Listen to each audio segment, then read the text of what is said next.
Hello बच्चों, 72 days का ये वीडियो है।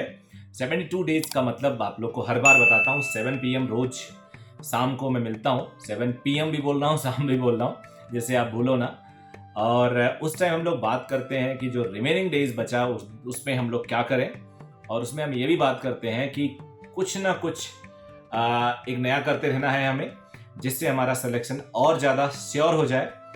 और मैं हर दिन आपको एक कोई टॉपिक उठा के उस पर छोटी सी बात और सजेशन देता हूं। तो आज 72 डेज जो हमारा काउंट डाउन है उसके तहत मैं बात करने वाला हूं। अर्ली मॉर्निंग 4 बजे 5 बजे सो के उठ के पढ़ाई करें या लेट नाइट तक पढ़ाई करें। इस पे प्लस माइनस अपने अपने सुझाव और क्या क्या आपके हिसाब से हो सकता है उस पर बात करूंगा।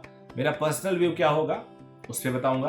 तो चलो स्टार्ट करते हैं। सबसे पहले आपको लेट नाइट तक सोना है या अर्ली मॉर्निंग उठ के सोना है, ये काफी हद तक आपके अपने रूटीन और कोचिंग इंस्टीट्यूट के रूटीन पे डिपेंड करता है। अगर कोचिंग इंस्टीट्यूट ना भी हो, घर पे बैठ के अगर आप स्टडी कर रहे हो, तो भी ये रूटीन आपके अपने अभी तक के एक्सरसाइज और प्रैक्टिसेस पे डिपेंड करता है कि आप सुबह उठ के पढ़ना चाहते हो या लेट इवनिंग तक। कई बच्चे मॉर्निंग में कभी भी कंफर्टेबल होते ही नहीं उठ के पढ़ने में। उनको आप जगा दो, उनके पेरेंट उनके चेहरे पानी डाल दें, कुछ भी कर दें, लेकिन वो कुछ दिन तक तो उठेंगे लेकिन फिर सो जाएंगे।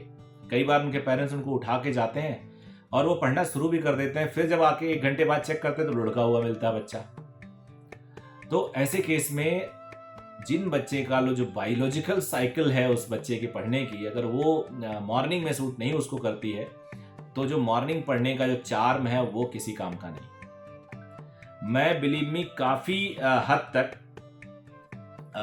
मॉर्निंग में नहीं पढ़ता था, लेट इवनिंग तक पढ़ता था। पर्सनली 12 टाइम में मैं जरूर रात के 12 बजे से सुबह 6 बजे तक पढ़ता था। तो वो मैं हॉस्टल में रहता था, इसकी वजह से अर्ली 7 बजे शिफ्ट में खाना खा लिया। नवंबर दिसंबर में उस टाइम सर्दियाँ होती थी और 12 बजे तक सो के फिर उठ के 6 बजे तक पढ़ता था। That was the best.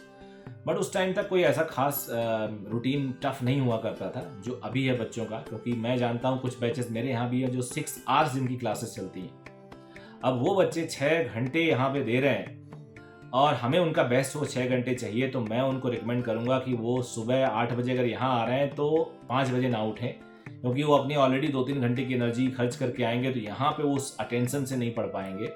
तो ऐसे स्टूडेंट के लिए क्या सजेशन होगा जिनकी 6 आवर्स की क्लास चल रही है रोज और वो भी सुबह 8 बजे से, उनके लिए सजेशन ये होगा कि वो 8 बजे सुबह 7 बजे उठें या 6:30 उठें। और उसके बाद 8 बजे से उनकी स्टडी स्टार्ट होती है जो 2:30 तक चलती है। 2:30 के बाद वो घर जाएं, 3 साढ़े 3 तक पूरा लंच वंच करें और थोड़ी देर तक सो जाएं। फिर वो अपनी अगली पढ़ाई 5 साढ़े 5 बजे से कर सकते हैं। वर्स्ट केस में हम 6 मान सकते हैं, 6 o'clock से स्टार्ट करें और रात के 12 बजे तक में वो 6 घंटे जो होते हैं उसमें करीब करीब वो 5 घंटे फुल्ली डिवोटेड रखें। 1 घंटा खाना होना, बाकी चीज़ें ले लिया जाए। तो 6 आवर्स की वो स्टडी हो गई, 6 आवर्स का इंस्टीट्यूट हो गया, तो 12 आवर्स बहुत है। इससे ज़्यादा प्रैक्टिकल नहीं हो पाता। अगर कोई इससे ज़्यादा कर ले रहा है तो बहुत अच्छी बात है। कोई क्रिटिसाइज भी नहीं है, क्योंकि जितना पढ़ोगे उतना ही ज्ञान आएगा। कम पढ़ोगे तो ज्ञान डेफिनेटली उस कम टाइम के लिए आप डिवोट कर रहे होगे, तो नेचुरली कम एडॉप्टेशन होगा। अब मान लेते हैं एक बच्चा जिसके पास पूरी फ्रीडम है, वो 4 बजे सुबह उठ के पढ़ता है, बिल्कुल परफेक्ट है। बिकॉज भोर का पढ़ा हुआ सबसे जल्दी दिमाग में समझ में आता है, क्योंकि उस टाइम हमारा माइंड एकदम फ्रेश रहता है। और ये पास्ट में भी प्रूवन है और सारे बुजुर्ग सारे बड़े लोग बोलते हैं सुबह का पढ़ना, भोर का उठ के पढ़ना सबसे अच्छा माना जाता है। तो अगर आप सुबह उठ के पढ़ाई करते हैं तो सबसे पहली बात ये रिकमेंडेड है, सबसे अच्छा है, बट कंपल्सरी नहीं है, मत सोचना। बहुत सारे स्टूडेंट शाम को पढ़ के टॉप करते हैं। तो 4 बजे अगर आप उठ के पढ़ते हो तो एक स्ट्रेच में आपको कम से कम 3 घंटा पढ़ना चाहिए। अब उस 3 घंटे में भी आप चाहते हो थोड़ा रिलैक्स हो जाए, क्योंकि 1-1.5 घंटे बाद अगर आप बोरिंग होते हो तो आप पैटर्न को स्विच कर लो। मतलब अगर पढ़ाई कर रहे हो तो न्यूमेरिकल सॉल्व करने लगो, उससे थक गए तो बायोलॉजी के क्वेश्चन रटने लगो। तो इस तरह से कुछ भी आप कर सकते हो। अब आगे आप बात करते हैं दूसरी बात यह है कि अगर आप कुछ दिन सुबह पढ़ लें और कुछ दिन लेट इवनिंग पढ़ दें, या 12 बजे तक पढ़ें और सुबह 4 बजे जग जाएं, ऐसा भी रिकमेंडेशन और कई बच्चे ऐसा कर रहे हैं, तो मैं इसे रिजेक्ट करता हूं। क्योंकि एक गो में आपको 5 घंटे कम से कम नींद लेनी ही लेनी है। अगर आप 12 बजे सोते हो तो किसी भी हालत में आप 4 बजे बिल्कुल मत उठो, नहीं तो पूरा दिन आपका खराब हो जाएगा। एक गो में sound sleep 5 hours, and 5 hours sound sleep के लिए बिस्तर पे आपका 5.5 घंटे होना बहुत ज़रूरी है, क्योंकि जाते ही आप घोड़े नहीं बेच के सो पाओगे। तो एक तरह से 5 आवर्स एट स्ट्रेच साउंड लीजिए। लॉयन थ्योरी बताया था, पूरे हफ्ते आप खूब 5-5 घंटे भी सिर्फ सो सकते हो, सिर्फ 5 घंटे। संडे के दिन टेस्ट दे के आने के बाद आप रिलैक्स 8-9 घंटे सो जाओ, तो ये चल सकता है कि आप पूरे हफ्ते 5 घंटे सोए और एक दिन 8-9 घंटे सो लिए। लॉयन थ्योरी कहते हैं जब वो टारगेट कर रहा है, जब चेंज कर रहा है, बहुत मेहनत कर रहा है, फिर रेस्ट कर रहा है 2-3 दिन खाना खा के।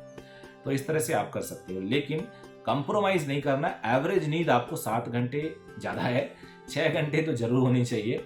6 घंटे की एवरेज नींद बहुत है। और आप लेट इवनिंग पढ़ो, अर्ली मॉर्निंग पढ़ो, कोई खास फर्क नहीं पड़ता, लेकिन जब भी पढ़ो कॉन्सेंट्रेट होके पढ़ो। तो वीडियो को लाइक जरूर कर देना, सब्सक्राइब तो कर ही लिया होगा, नहीं किया होगा तो जरूर करना। Thank you very much, bye bye.